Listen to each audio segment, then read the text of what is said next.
Welcome to my YouTube channel Guru Gyan by Arun Singh. आप सभी छात्रों का मेरे इस चैनल पर बहुत बहुत स्वागत है। आज मैं अंग्रेजी ग्रामर से संबंधित एक नया चैप्टर लेकर आया हूँ, जिसका नाम है डायरेक्ट एंड इनडायरेक्ट नरेशन।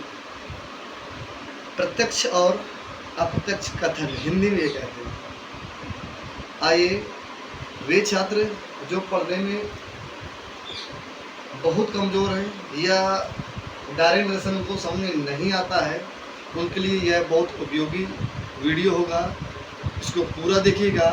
आज इसको पढ़ाते हैं। मैंने लिखा है कि बनावट के आधार पर दो भाग होते हैं। पहला भाग जिसका नाम है रिपोर्टिंग वर्ब, दूसरा भाग जिसका नाम है रिपोर्टेड स्पीच। यानी डायरेक्ट नरेशन के जो वाक्य की बनावट है, जो संरचना है, उसके दो भाग होते हैं। पहला रिपोर्टिंग वर्ब, दूसरा है रिपोर्टेड स्पीच। और यदि अर्थ के आधार पर बात की जाए तो उसके 5 भाग होते हैं। कौन कौन से 5 भाग? पहला है असर्टिव सेंटेंस, दूसरा है इंटेरोगेटिव सेंटेंस, तीसरा है इंपरेटिव सेंटेंस और चौथा है ऑब्जेक्टिव सेंटेंस और पांचवा है एक्सक्लेमेटरी सेंटेंस। ये 5 भाग होते हैं। ठीक है, तो ये बनावट के आधार पर 2 भाग और अर्थ के हिसाब से 5 भाग।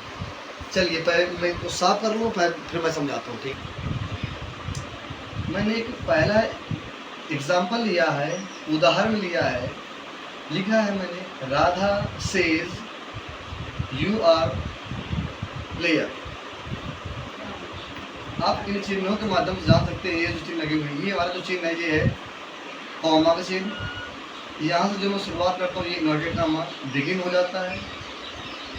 ये हमारा फुल स्टॉप है, ये हमारा इन्वर्टेड कॉमा क्लोज हो जाता है। यानी इन चिन्हों के माध्यम से ही आप जानेंगे।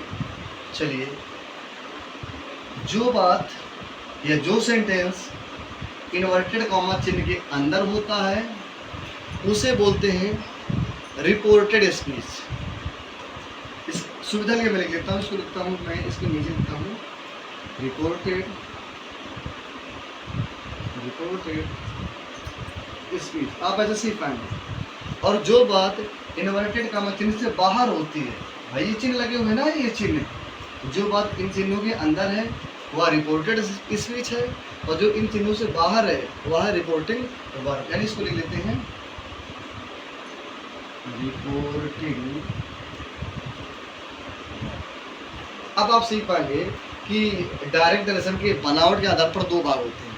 नंबर 1 रिपोर्टिंग वर्ब, नंबर दूसरा रिपोर्टेड स्पीच। अब बात की जाए कि पहचानना कैसे है, तो हम चिन्हों के द्वारा ही पहचान सकते हैं। ठीक है, चलिए अब हम एक दूसरा सेंटेंस लिख लेते हैं। दूसरा सेंटेंस मैंने लिया है, the sun rises in the east he says. ये थोड़ा डिफरेंट है, उससे थोड़ा भिन्न है।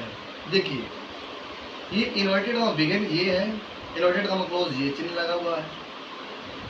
तो जो बात मैंने अभी बताया है कि जो बात इन्वर्टेड कॉमा चिन्ह के अंदर है वो क्या है, रिपोर्टेड स्पीच। और जो बात इन्वर्टेड कॉमा चिन्ह से बाहर है वो है रिपोर्टिंग वर्ब।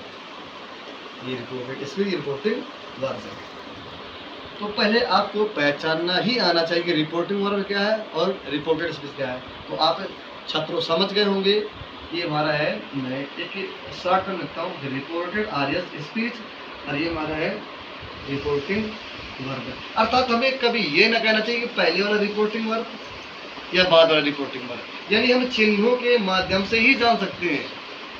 तो जो बात इन्वर्टेड कॉमा चिन्ह से अंदर वह रिपोर्टेड स्पीच, और जो इन्वर्टेड कॉमा चिन्ह से बाहर वह रिपोर्टिंग वर्ब।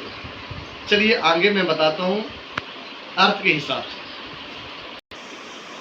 छात्रों, मैंने एक सेंटेंस और लिखा है पहचानने के लिए, the teacher says comma inverted comma begin you works hard. You work hard. अच्छा, ये रिपोर्टिंग वर्ब है और ये रिपोर्टेड स्पीच है। तो हमें ये ध्यान देना कि अर्थ के हिसाब से मैंने बताया 5 बार, assertive sentence, interrogative, imperative sentence, optative और एक्सक्लामेटरी। तो कभी भी जब अर्थ की बात आए तो हमेशा इन्वर्टेड कामा के चिन्ह के अंदर जो है हमेशा इसी का अर्थ के साथ निकालते हैं। ठीक है, तो मैं इन 5 भागों के बारे में मैं अगले वीडियो में डिटेल से समझाऊंगा।